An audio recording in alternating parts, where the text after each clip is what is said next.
Main alat muzik boleh buat otak jadi lebih tebal?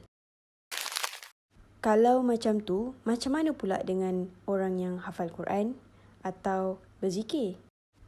Antara ketiga-tiga aktiviti ini, aktiviti mana sebenarnya yang memberi kesan paling positif pada otak? Pemain muzik sebenarnya bekerja dalam banyak tugas serentak.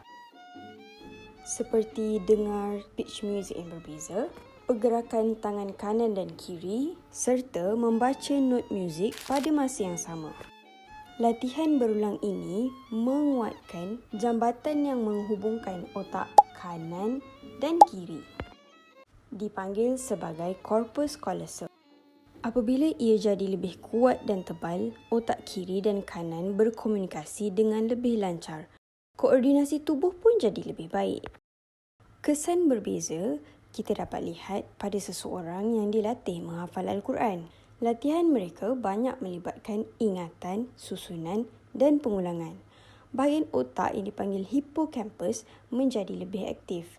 Ia berfungsi seperti store memori, membantu kita menyimpan dan mengingat maklumat untuk jangka masa yang panjang.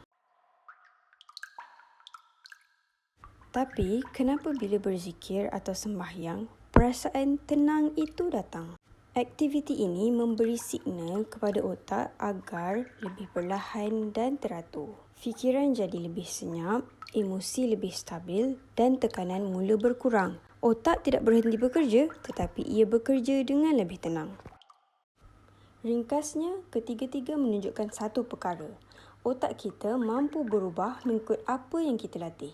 Bayangkan begini, jika seseorang rajin bermain bola, otot kaki yang akan menjadi lebih kuat. Jika kerap bermain badminton, otot tangan pula yang lebih responsif. Latihan yang berbeza menguatkan bahagian yang berbeza. Persoalannya, apa pula yang akan berlaku jika seseorang dipaksa melakukan sesuatu yang dia tidak sukai? Dan apa yang akan terjadi kepada otak jika ia tidak dilatih dengan apa-apa perkara yang membina? Otak kita sentiasa berubah setiap hari tanpa kita sedar. So, ia sedang dibentuk ke arah mana? Ini ruang eksplorasi idea.